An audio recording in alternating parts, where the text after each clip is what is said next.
Hello, everybody. Welcome to a very special program in this World Unity Week. My name is Ben Bowler, and it's an honor to be gathering with such luminaries for a very special purpose here. And I'm going to be introducing our speakers today, and then we're going to hear from Jonathan Granoff about the purpose of our gathering. It's something that is of great importance in this season as we celebrate truth, beauty, and goodness. And we're going to be exploring the poetry of Jonathan Granoff, which is amazing because if you know a little bit about Jonathan's background, operating at the highest levels of the United Nations and in diplomatic circles, to be sharing the poetry at this time of spiritual, luminous poetry is most auspicious. Jonathan is the president of the Global Security Institute, as a representative to the United Nations of the World Summits of Nobel Peace Laureates, senior advisor to the Committee on National Security of American Bar Association International Law Section, trustee and fellow of the World Academy of Art and Science. Now, Jonathan, that's a very short version of your bio, which is extensive, and we're going to need to add poet to the long list of things that you are as well. But tell us, welcome, brother, and tell us a little bit about our inspiration today before we introduce the other speakers. My bio, I've realized, is I came from nothing and I'm working my way back. All of us are sustained by a immeasurable grace, power, mystery that gives preciousness to our lives. And that mystery doesn't come from the information of the world. And thus, our core being should not be attached to the vicissitudes of the chaos of the world or the extensive blessings and joys we have in the world, which are altogether fleeting. We're here to learn, and we're here to witness the luminosity of the soul and the power of the soul to be a bright light of the divine love that creates everything that we come from, that sustains us, and to which we will return. So all of these poems are there for many of you who are listening. They're sort of like reminders, like your mother says, wash your hands before you eat. So please don't be offended if these seem, they seem to be, well, yes, of course, this is a truism. It doesn't matter. They're not fancy. They're not artistically sophisticated. They're simple reminders that the core of our being is forever attached to the one that blesses every single life. And in this time of turmoil, in this time of great ignorance acting out, we have to be the examples of the sanctuaries of peace. We have to be in unity with the great blessing of life and with each other. That's what these poems are about. And it's my prayer that in the way I took great joy in sort of receiving the resonance that I've tried to put into words, that you will take great joy in remembering the resonance of love in your heart. Magnificent. And you've assembled an incredible group of friends to come and to recite this poetry. This is like a premiere. Let me tell you a little bit about our speakers today. Scarlett is a global systems architect and steward of harmonic intelligence, guiding planetary projects through ancient wisdom, emergent tech, and whole systems transformation. Entrepreneur musician Jon Ramer fuses collaborative tech with indigenous wisdom, co-founding Compassion Games, the campaign for compassionate cities, Sign Network, and One World, authoring AI Doesn't Care, We Do, and earning the Center for Ethical Leadership's Bill Grace Legacy Award. And Grammy-winning, Emmy-nominated Lili Hayden is a composer, songwriter, singer, and violinist, well known for her 6 critically acclaimed major label recordings as a solo artist and her legendary collaborations with the likes of Herbie Hancock, Jimmy Page, and Robert Plant. George Clinton's P-Funk All-Stars, and Hans Zimmer. Lili also composes for film and television, with 18 feature films, documentaries to her credit, and the hit Netflix series Ginny and Georgia, for which she earned an Emmy nomination in 2023. Lili releases a new album this summer titled Lullabies for the Brokenhearted, that is inspired by the music she plays for people as they transition from this world. Lili is a lifelong activist and believes music and stories have the power to heal and uplift. Important now more than ever. Well, Jonathan, maybe we can hear a word from you as we're about to begin about why you have invited each of these reciters. Well, Scarlett is an illuminator and Jon is a unifier, and they're both people who have utilized the technology of this moment to bring meaningful, inspirational people to forums and to direct people to their highest nature. And I say the same thing about you, Ben. There's, you know, if we had 100 more of you guys, the world would be a much, much, much different place. Ben has been likewise a unifier and an illuminator, consistently creating forum for people. Lili, I have to say, Lili and Lili's band Opium Moon, and I recommend everybody watch the YouTube of when they won the Grammy. It's inspiring. But Lili is an artist of the heart, full stop. All of her music starts from and resonates in the heart, and she's maintained integrity in Hollywood. We also have Sadhviji Saraswati is going to be coming in from Rishikesh. She has a book that's a fantastic book called Hollywood to the Himalayas, of her spiritual journey, seeking the highest liberation of the soul. And she's a guru in her own standing, and also has a PhD in, I think, neurobiology from Stanford University. Highly accomplished intellectual and spiritual mastery. So, I mean, this is really an honor to have such people giving voice to these words, and thank you, my brothers and sisters, for honoring the source of these words. And so we begin. It is my honor to begin with the first poem, Forever One. There is a note so pure, no one can hear it. Its rhythm beats hearts into life. Its melody causes galaxies to dance and mountains to bow into valleys. It calls us to be deeply silent, so to fill us with beauty. The ear of the heart comes into existence through its resonance. Here once, forever one.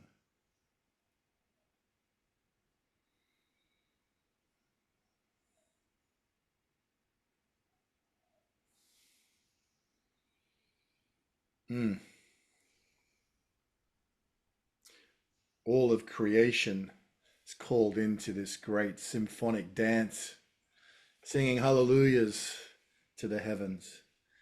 Thank you, brother, for this magnificent beginning for us today, forever one. And I shall pass the fire-lit torch to my sister Scarlett. Thank you, Ben. I will be reading Reflect.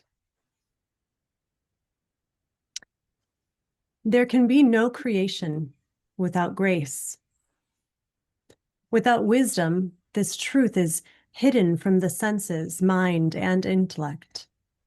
Without love, wisdom remains hidden. Although grace is sufficient when understood, that understanding rests on love. This secret remains secret when only told. It is revealed when lived.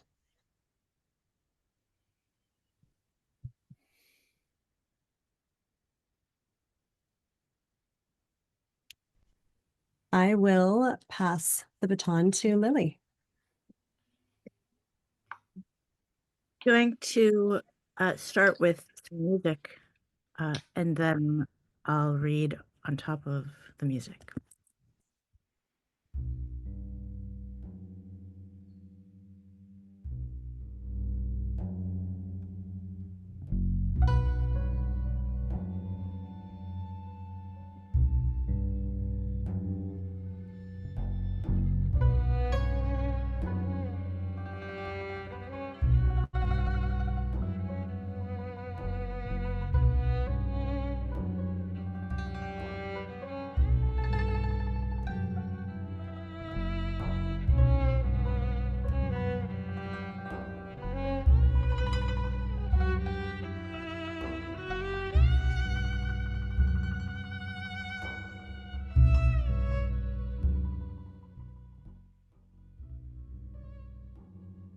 Going home. There are places the senses cannot go, where the mind can. There are places the mind cannot go, where the intellect can. There are places the intellect cannot go, where wisdom can. There are places wisdom cannot go, where grace can. There are places grace cannot go, where love can. For love alone can take us home. Let's all go home. Let's all go home.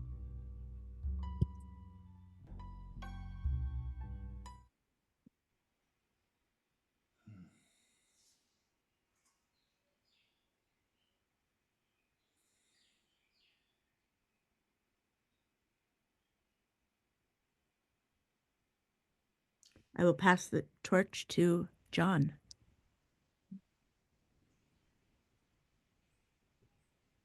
Remember this too. God wants to know. Where are you, Adam? We want to know.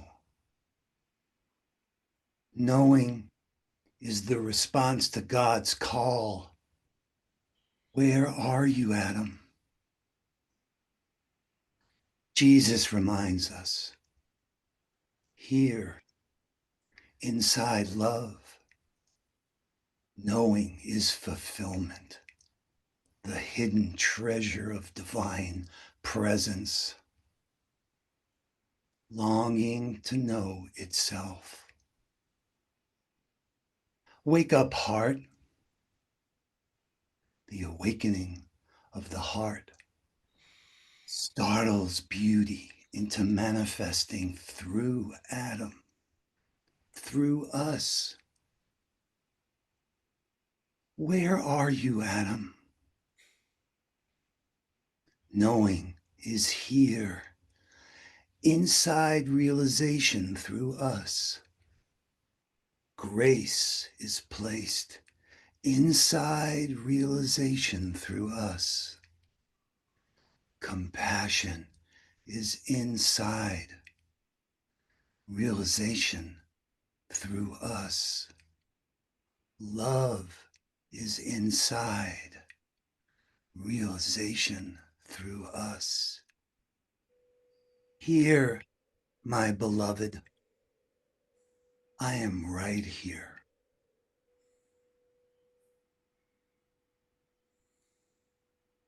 Beautiful, beautiful, Jonathan. When the heart awakens, beauty responds. When we say, here I am, fully, vulnerably, truly, we become the answer to the longing within all life. So I ask gently, where are you now? What wants to be realized through you?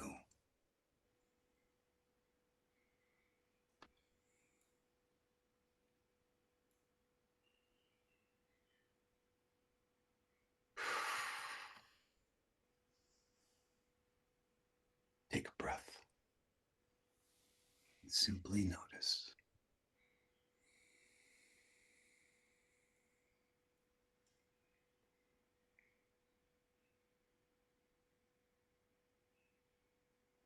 Back to you, Brother Ben. Thank you, John. Let's go now to the banks of the Mother Ganga and listen to our beloved Sadhviji Saraswati. What a joy to share our beloved Jonathan Granoff's poems with you.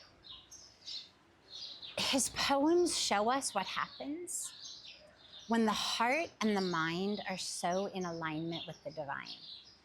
Then poetry just flows. When we open ourselves to that presence of the divine, whether it's art, whether it's music, whether it's poetry, it'll flow through us. So today I'm sharing this beautiful poem called With Gratitude to the One. Only when the wave knows that it cannot leave the ocean does it bow down and realize its true dimensions. Only when the seed falls away into the earth does the flower arise. Only when it absorbs does the fire burn. Only when the air connects with something does it become known. Only when the water flows does it clean. Only when the door opens can one walk through into the openness. Only when the eye becomes we do we see clearly.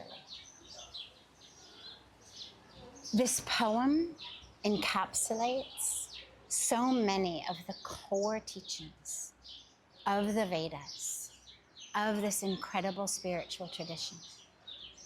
When we identify as the wave, we're stuck. We're stuck in the drama.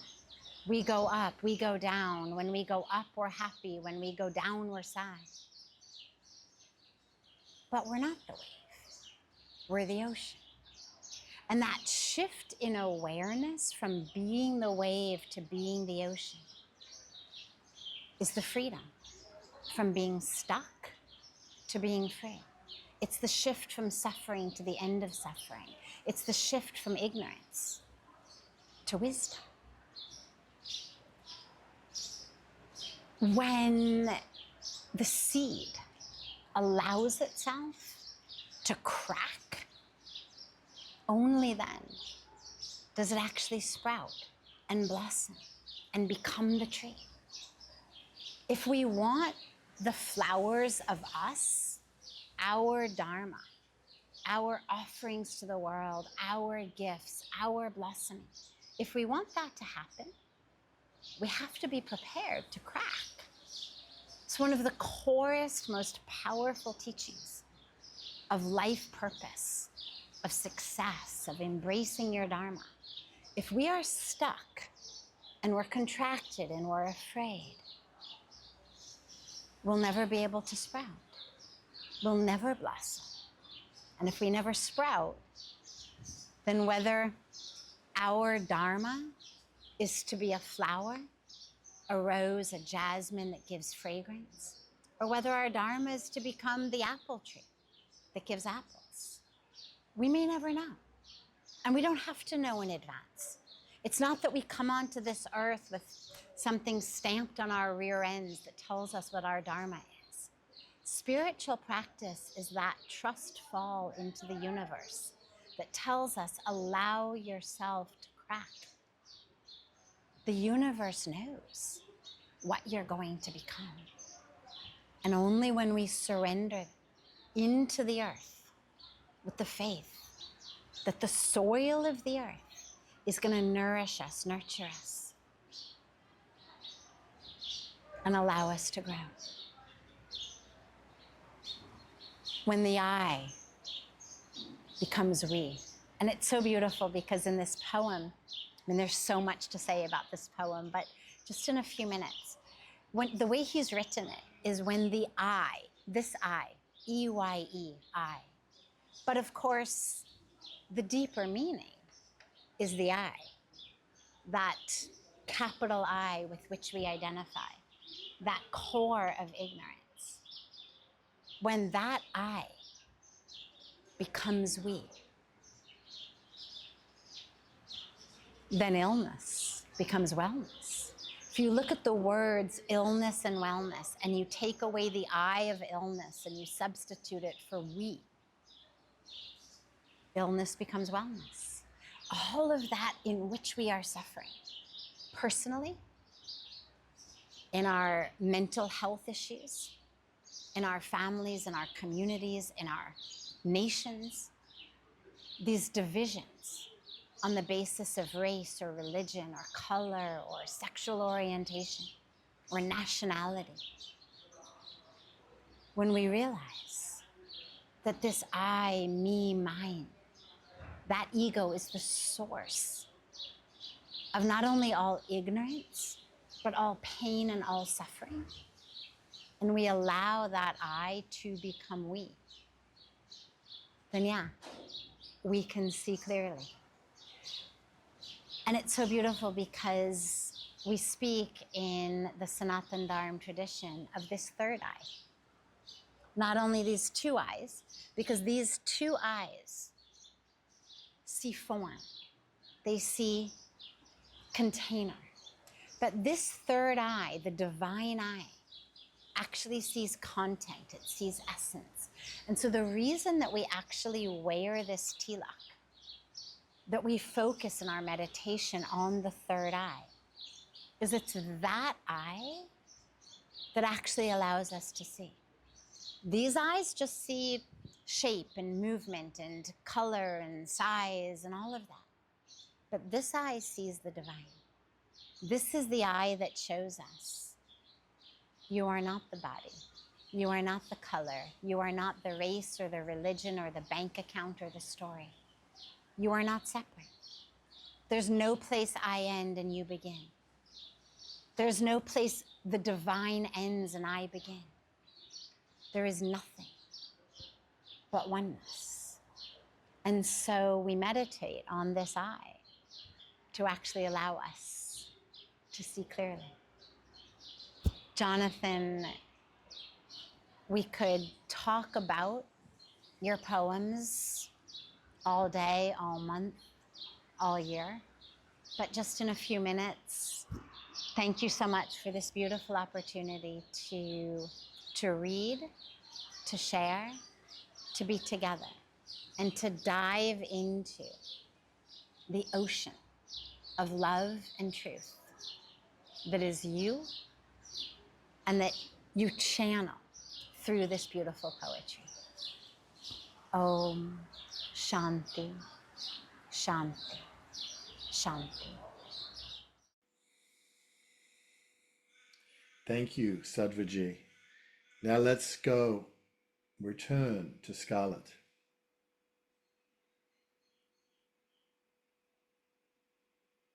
Remember Day. Each soul's birth is surely a mystery, an immaculate emanation of perfection without reliance on form, awakening, aligning, and filling form with life, learning, and realization. Each soul's birth is grace, placed in perishable and frail form. A yes to the divine journey in time.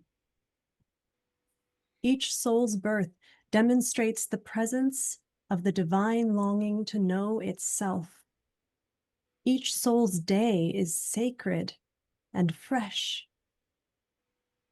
Christ, whose birthday reminds us of this mystery, born in the worst conditions, filth, insects, feces, urine, animals, cold, damp, and on the run. Still, the light shines without impediment.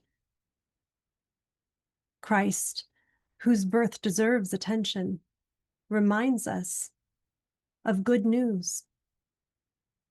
Through love, we are brought here to learn. Does his story say it will be easy, clean, and always clear?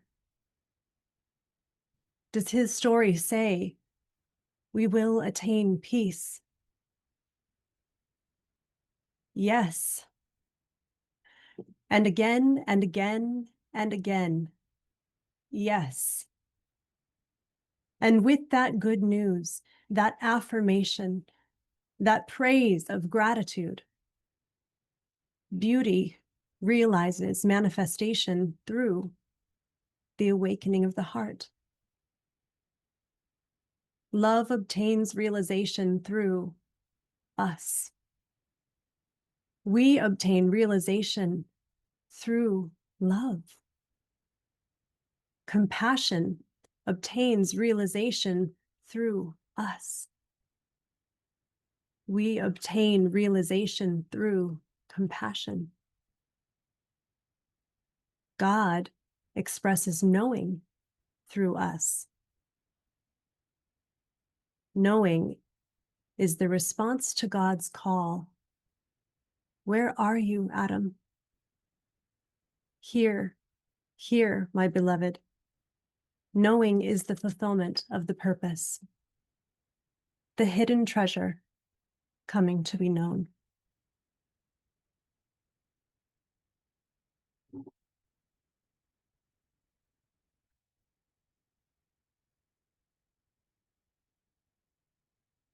It's so beautiful.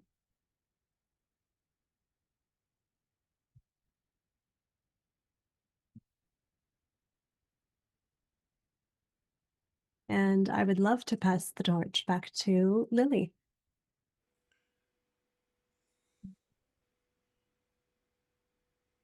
The great web. The hand of generosity that spirals upwards in the singing branches of the spruce, the oak, the aspen, the pine. The pulsing life in our veins, breathing through us, breathing us. Unbounded generosity in this moment of life. The prophet says that if we take one step toward God, he takes 10 steps toward us. In acts of love, in acts of compassion, in acts of comfort. That love liberates the heart. That compassion melts the heart. That grace comforts the heart. And this is such a hidden secret that all the talking reveals no more than the place from which it is heard loudest.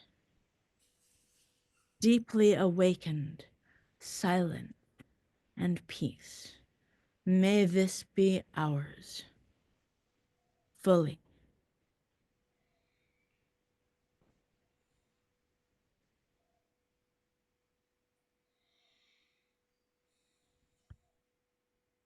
I will pass the torch to Jonathan. Discover many blessings for many days. For each of us, for each moment, staying awake, accept this blessing. Accept this sharing. Accept this. May your health glow with energy and vigor. May you have many opportunities to express your joy and celebrate life.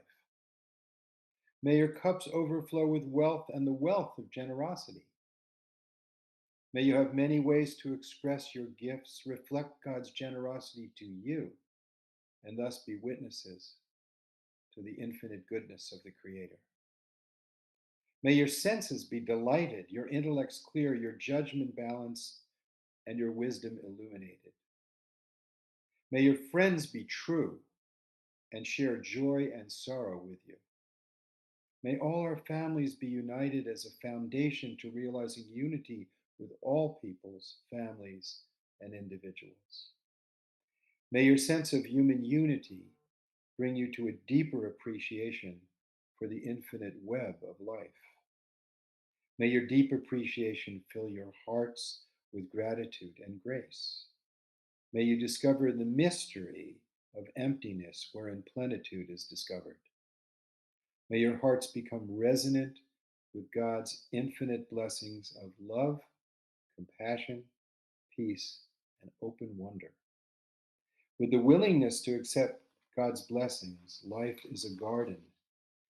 You become a place where the seeds of God's intentions for you can find expression and manifest happiness in many, many ways. May these blessings of happiness fill your days for many years. Having witnessed a man who accepted God's blessings, we know the majesty of that surrender. We lack words to express sufficient gratitude for the kindness and grace of a man who called himself the Ant-Man, the smallest of the small, the least amongst us, that I knew as Guru Bawa Muhaiyaddeen, who said, if you love all lives as your own, you will come to gain the wisdom to know yourself, and if you know yourself, you will know the infinite. The presence of grace can then be wherever we are. It is open space. And in this way, in the open space, may you surrender to the One, the ruler of grace, limitless love, the secret of the soul, known by many names, God, Allah, the beloved of all, the unnameable, the infinite, the beloved of all, and therein be full and complete, and know many blessings for many days. I want to just share an apocryphal story.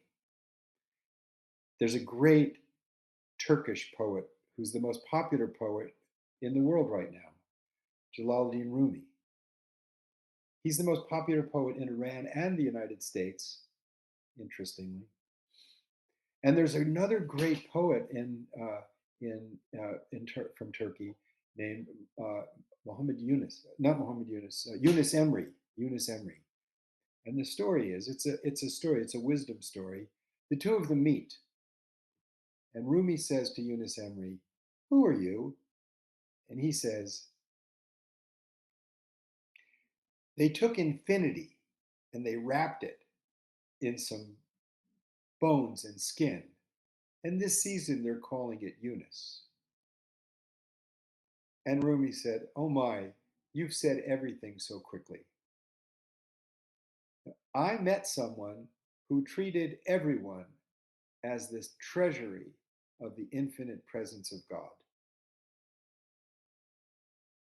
And Jesus told us if we want to get straight, to love this mystery with all our heart, all our soul, and all our might, and like unto that, love our neighbor as ourself.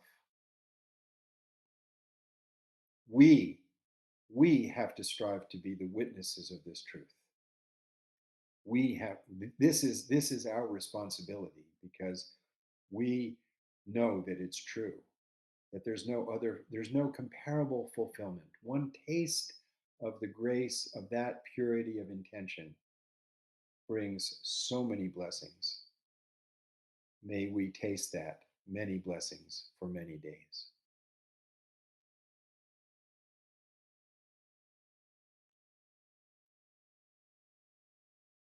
Ben, please. Magnificent. Ahamad, Muhaiyaddeen, Jonathan Granoff, what a treasury of grace, as you say, to share with the world and to share with us and through us these profound transformational poems, this poetry that you are bringing through at this time, and so uplifting, so illuminating, Jonathan. Congratulations and deep bows to you for this aspect of yourself, your many-sided self that you're bringing through here. It's been a great joy. We have one poem left, which is Love in Action. And how perfect to finish with Love in Action, brother Jonathan. How would you like to recite this one, and then maybe we'll have closing comments from Lili and Scarlett and Jon. Why don't you read it, Ben? I've said enough. Go ahead, you do it. It'll bookend everything. Love in action. The heart without the hand withers. The hand without the heart is dangerous. When love is brought into action, salt transforms into sugar. Tears of deep disappointment, fear, and insecurity into tears of sweet joy, peace, and gratitude, and the honor of serving, the wonder of life. The Buddha's first truth that he shared with the world is that the world is affliction. We all suffer old age, sickness, and death. If we're lucky, we may not get old age, but we'll all get sickness and death in some way. We'll get betrayal. We'll get disappointment. When we get the things that we wanted, they're never as good as we thought they would be, and we don't get what we want. We're frustrated. But he says there's a way out. He says there's a way of fulfillment, and it's found in the power inherent in compassion. And the power inherent in compassion is wisdom to know who you are. Without that quality of compassion and love and kindness, this secret of who we are is hidden. What is this wisdom he's talking about? Well, wisdom is the capacity of consciousness to know the difference between the qualities that bind us to suffering: anger, pride, falsehood, jealousy, envy, hastiness, selfishness, greed. Because all of these qualities reaffirm the illusion of being separate. And wisdom can identify within ourselves the qualities that bring us together with one another and open up the capacity for grace to guide us. Love, compassion, patience, tolerance. Patience is so important. Generosity, humility. These are secret. They're not performative. They're the qualities within us. And then there's another level of wisdom that not only finds the qualities, but finds their source. So the Prophet Muhammad said, the one who knows himself or knows herself will know God, will know the Lord. And that is not only having wisdom to find the qualities, but to have the wisdom to find the source within oneself. And in this time of enormous challenge in the world, where ignorance is guiding so many policies, greed in our relationship to the natural world, wars between nations, prejudice, pride, vanity, the value of human beings who can exemplify these transcendent qualities is immeasurable. Immeasurable. And the world metrics for evaluation can't measure them. In fact, if you look at some of the great people who've created the blessings of civilization that we live within, Socrates, 500 of his countrymen condemned him to death. Jesus, forgive them, Father, they know not what they do. So many examples of the most accomplished human beings. Or the civil rights movement in America, guided by God's love that guided Martin Luther King, who met violence with peacefulness. From the metrics of the world, this is not a success. But from the metrics of reality, these are the Himalayas of human achievement. We are the people who have to strive for that achievement. May we be open. May we be open to the fact that if we are open, the blessing will come. The blessing is like the wind on the ocean. It's always there. It comes, it goes, but it comes. But it won't be known unless the sails are unfurled. May the heart May the sails of our hearts be totally unfurled so the winds of grace can take us home together. Thank you, Ben, for bringing us together. Amen. Amen, brother. And let's hear a final word from everyone as we close today. Thank you, Jonathan, for this.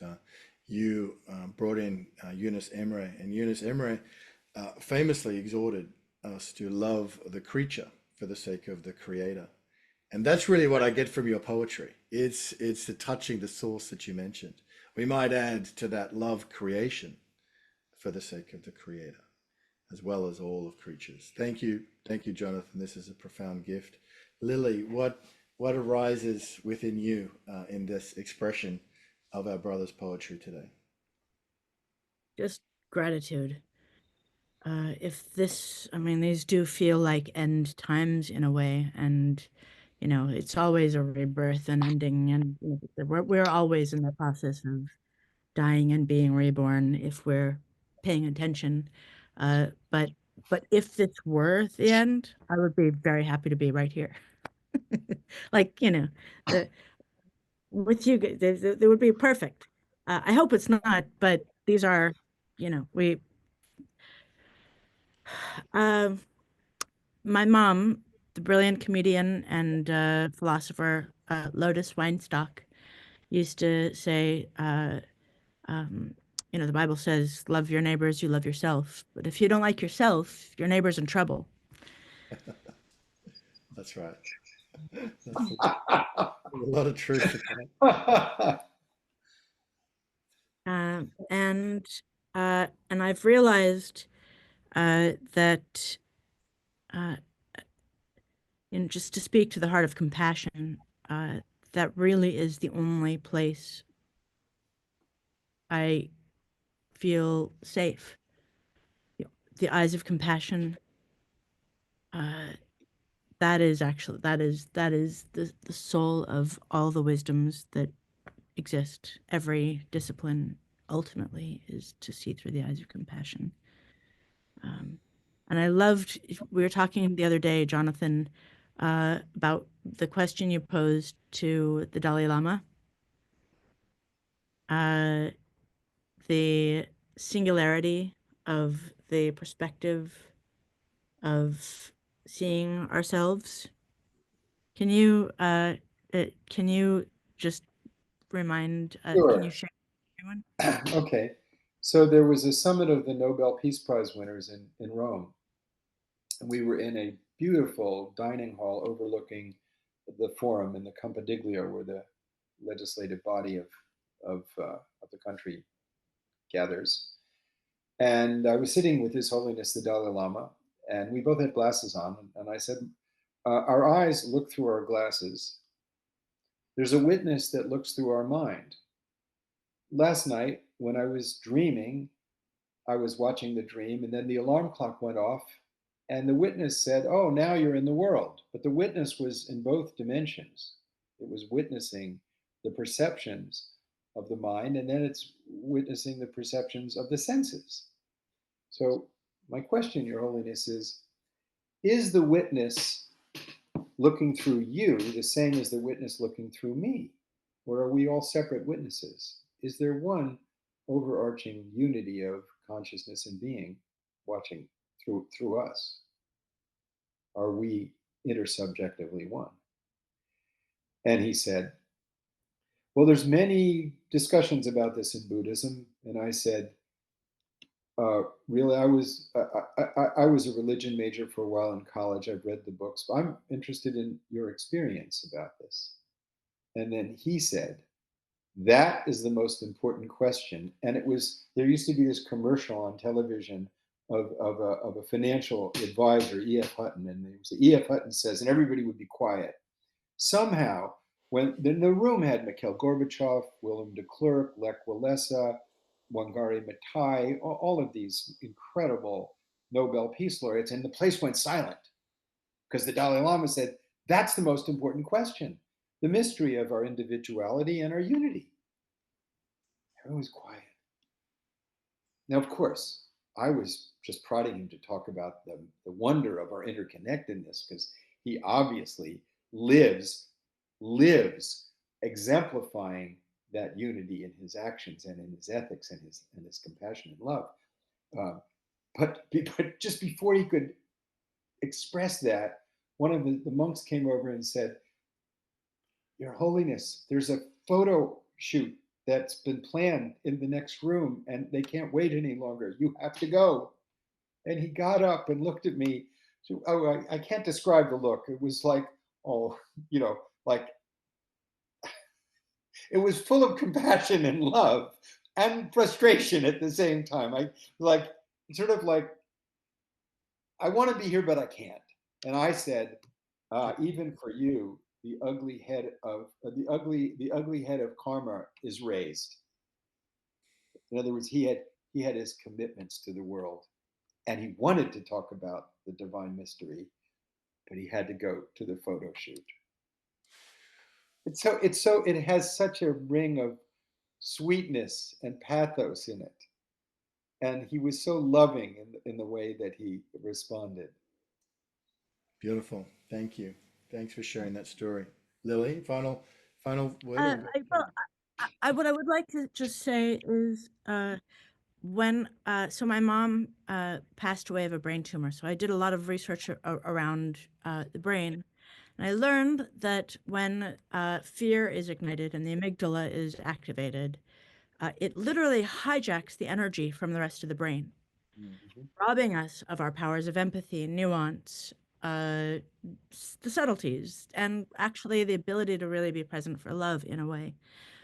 So talking to people who are in fear with logic and confrontation and any of the things that feel like our righteous indignation in a way, like the righteousness of wanting to face what we perceive as something that's wrong, with anything other than love and listening and an open heart and through the eyes of compassion is completely futile. There's no way it's literally biologically impossible to have a resolution with anything other than love and compassion and listening and understanding. And so just to know that science backs up the aphorism that there's no problem in the world for which more love and understanding is not the answer. Beautiful. Beautiful. And whenever I feel like I'm at a crossroads and or on the precipice of really feeling just without a center, I've managed to find my way back to Jonathan, and he always says something like one of these insights that really helps me. It's like a spiritual parachute, and I end up back in the ocean with a soft landing. So thank you. Amazing. Thank you, Lili. Thank you for sharing all that, and thank you for bringing your light and wisdom here to this circle today. Magnificent. Jon Ramer, let's hear what's arising in you. Well, I sure would love to know what the Dalai Lama had to say about that question. I could tell you. I could tell you other conversations I had where he did have something to say about it. Where he did, and I'll do that after you finish sharing what you want to share, and then I'll tell you what he said. Well, I thought that last poem that we read said it all.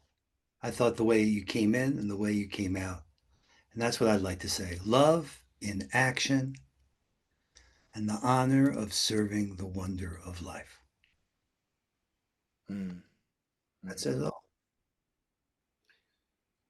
So I had a discussion with him about shunyata, which is the doctrine of emptiness in Buddhism. That's the idea of a separate self. That's my cat's name, and she's right here. No surprise about that. So the idea of a separate self is somewhat fallacious. And so So I asked him, well, what's this business about your being born 14 times? You know, if that's not what you, if you are literally one with it. And he hit my hand, and we went off by ourselves, and he was very animated discussion. And some monks came over because they were worried we were arguing because it was so much energy. But the point was he didn't say, "Oh, I'm this and you're just this guy." And there was no ego at all. There's no ego in people with wisdom. He said, "It's in the emptiness that the plenitude and the interconnectedness and the fullness is realized." He went right to the experience in Sufism, or it's called fana, the extinction of the illusion of being separate from one another, separate from creation, separate from God. Or in the Hindu tradition, thou Om Tat Sat, thou art that. There's no division.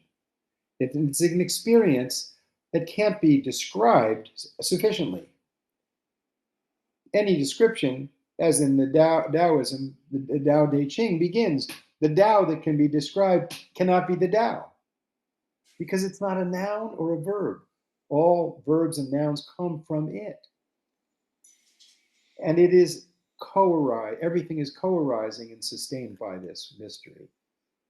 And the experience of it is, first, you experience the suffering of others as your own, and the joy of others as your own.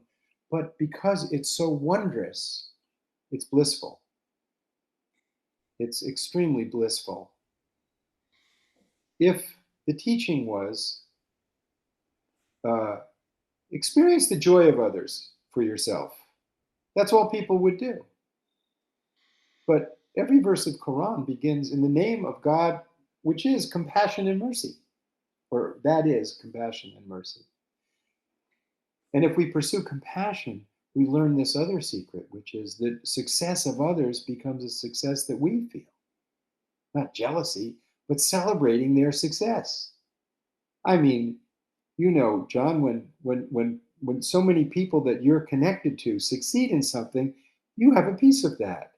Your joy is so huge because of your generosity. So the prophet said, if we take one step toward God, God takes 10 toward us. And that's what it means. But I know that in this time, there was a wise man, Dada Vaswani, who was a wise man in India, passed away at 100 years old a few years ago, said, in these times, God's taking 100 steps. Right. In other words, if we make the space for grace, grace will fill us. And we make the space for grace by exercising those qualities because they diminish the illusion of separation. That's what love does. That's what compassion does. It brings us together. And John, you are, as you would even describe yourself correctly, as a unifier. Your life is devoted to separating from us that which separates us, and amplifying that which reminds us that we are together. Mm. And I bow to your service like I bow to Lili's commitment to the music of the heart, and Scarlett's commitment to massively getting people to just be still and know. So I will hand it over to Scarlett now. Oh, wow. What an absolute honor it is to be here in this space with all of you, and Jonathan with you. Your poetry is, of course, deep and thoughtful, and evokes all kinds of emotion because it rings in parts of us that know that these things are true. But also, I know you in the world, and the way that you carry this kind of sacred responsibility for humanity coming into right relationship, like with ourselves, with one another, with the world around us. And you do it in your organization, you do it in the way that you live, you do it in your own relationships, your presence and your words, and you're consistent and you're devoted. And I think all of that really comes through in this poetry. It's very present. It's all of those things that you are. And I think that, when we all got an opportunity to read these, and when other people get to read them and hear them, what a gift. Because for the sacred witness, not just the sacred witness behind your eyes, the sacred witness of all these eyes, and of the cosmos, and the very unity that we're talking about. So this just feels like a deeply magical moment. Thank you, friend. Beautifully shared, beautifully said, Scarlett. And that brings our circle to its next moment. No ending, only beginning. Thanks to you, Jonathan Granoff. Thank you, Scarlett. Thank you, Jon Ramer. Thank you, Lili. Thank you, Sadhviji. Thank you, Sunyata the cat, and His Holiness the Dalai Lama, and Eunice Emre, and everyone, all the extended beings of life that have been here with us, exploring and experiencing this blessed moment. Thank you, Jonathan. Two things. One is, when the golden rule was stated, whether it was by Buddha, Muhammad, Confucius, Jesus, Hillel, it was always about the people you were living with, because we couldn't melt the polarized cap. We didn't have nuclear weapons. We couldn't destroy the health of the oceans and the phytoplankton, which is 50% of our oxygen. But we are doing that now. So we need a golden rule for the 21st century. Treat the lives and well-being of future generations as we want to be treated.